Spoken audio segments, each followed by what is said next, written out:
So mga kalingap, kumusta po? Ngayon po ay nandito na po yung gagamitin na hollow blocks. Ito na po yung gagamitin na hollow blocks, guys. Kakaiba po ito. Talagang hollow blocks. Yan po, malalaki. Anong size ba ito pati? 5?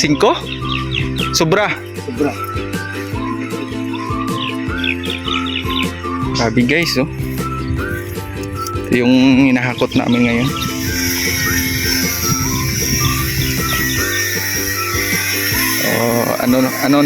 Nag-order tayo ng maaga kasi paggawa nito 2 to 3 days pa magtigas. So yun. At may mga din dito poste. Buhusan na din. Ang lalaki ng mga butas, oh. Tsaka yung mga bakal talagang solid. So naghuhukay pa sila ngayon. At pagtapos ng paghuhukay, ilan pa yung nalagay na poste? 1, 2, 3 pa lang. So bali 10 to na poste, guys. Yung poste dito sa dream house ni Ate Ethel.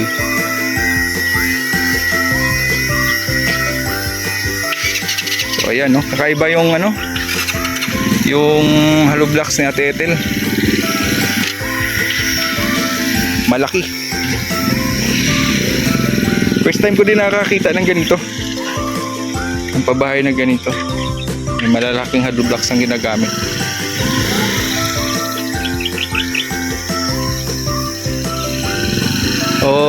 Mainit pa rin yung panahon, no?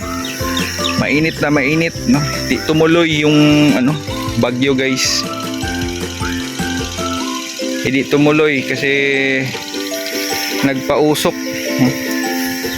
Tinaboy ni Kuya Bal. Nagpausok kasi si Kuya Bal dito sa Vloggers Village ay dun kay Papa Joms. Kaya ngayon, hanggang ngayon yung ulan hindi pa hindi tumuloy. Pinalayas ni Kuya Bal yung mga doon, mga maligno doon sa sa mansion ni Papa Joms. So pagkatapos na mapustihan, guys, alam na, paghuhukay na naman dito para mailagay po itong mga malalaking hollow blocks.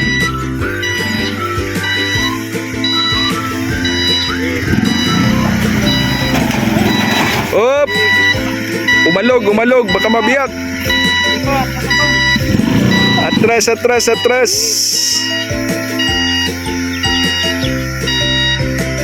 So ayan, guys, maghakot na tayo ng hollow blocks. Papail mula natin dito. Ilang karga yan? Ilang piraso? Isang daan lang? O kasi malalaki ay. Kasi kung number 4 lang, yun, bali kaya to 150 o 150 kung number 4 lang yung size. Ito yata ito 6 na yata ito. Size na yung niya, yung laki sukat.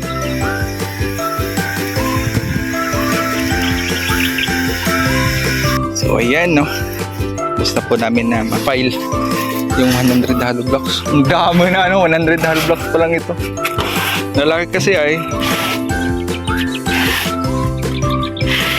So bali, ilan yung in-order natin? 500 piraso. Ay grabe. Hanggang dito yan, guys.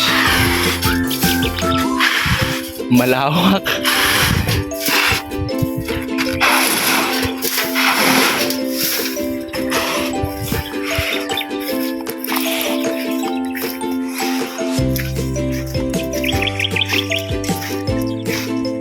Malaki-laki din itong yung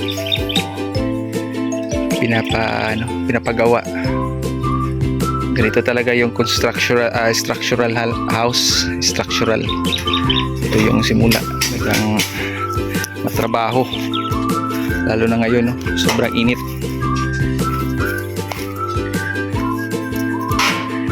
Kailangan talaga yung pundasyon ay matibay. So ginamit po dito ng mga bakal guys, malalaki, no? Number 16. Ganito po yung symbol nila na skeletal na poste. Number 16 po. Hanggang solid, no? Malalaki yung bakal.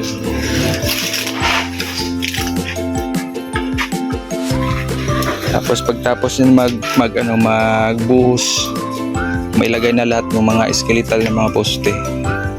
Ano na po yan, magtatay beam po sa lupa. Hindi lang yung beam sa taas, sa baba din meron. Baga talagang siya, mas pinatibay. Samahan pa ng masisipag na karpintero. Nandyan po si GR. G, shoutout ka dyan, G. Ay. Maalis ka ako mamaya, magbili ako aircon. Lagay mo sa likod. Tapos mag-helmet ka pa. Ay, grabe, para kang naglanding sa moon.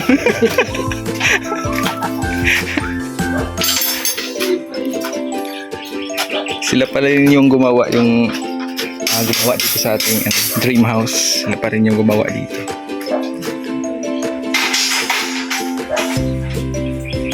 So, ganito po yung simula, pag-ukay. Mababaw pa siya. Hanggang ubos yung pawis mo dyan, bay. Ubos na. Sa 4 days na po tayo ngayon. Pero may nabuhusan na po na tatlong skeletal na poste. Solid yung condition guys. Laki yung butas.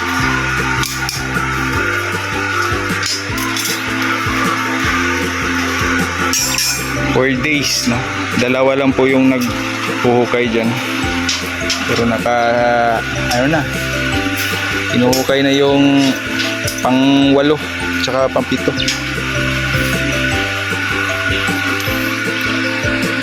Kailangan pa yung ma-discarte talaga yan, G. Layer by layer pala guys. Katapos yan dyan.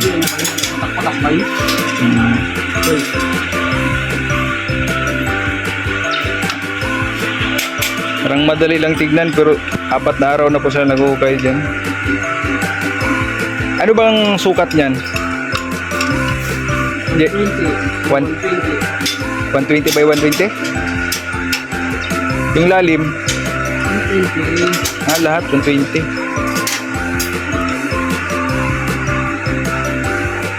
Kung sa sasakyan pa mabilis. 120 ang 120 ang takbo.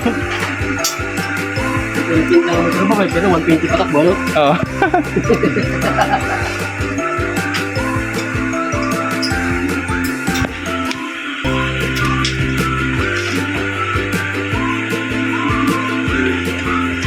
Maga talaga ng haring araw.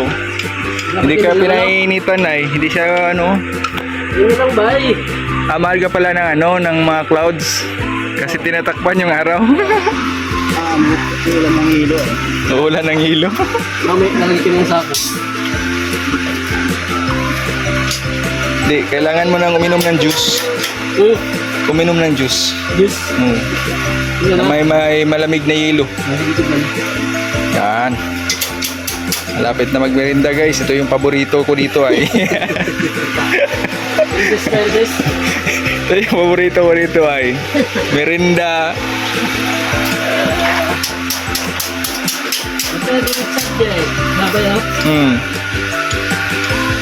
This is by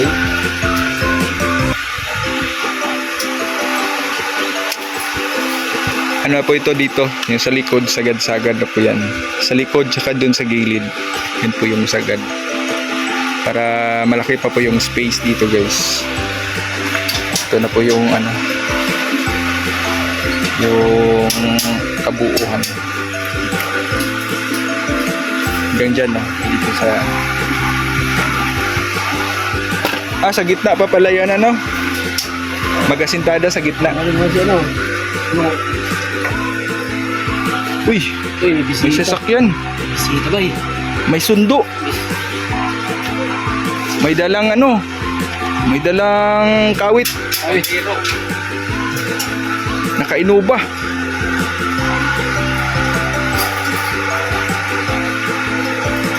Sino kaya ito? ito bay. At napakaganda ng sasakyan na ito. Baka ano yung bay?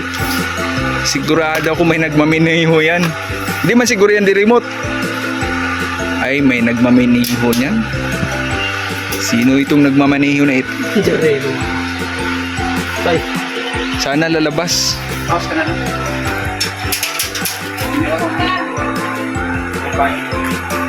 Alis yata. Alis kayo? Sila ko kami sa stress pa si Mario.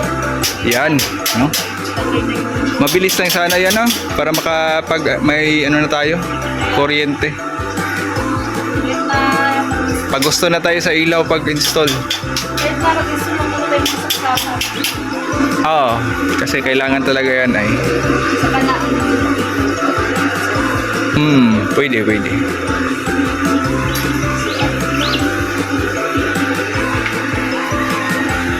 Ayaw bumaba, guys.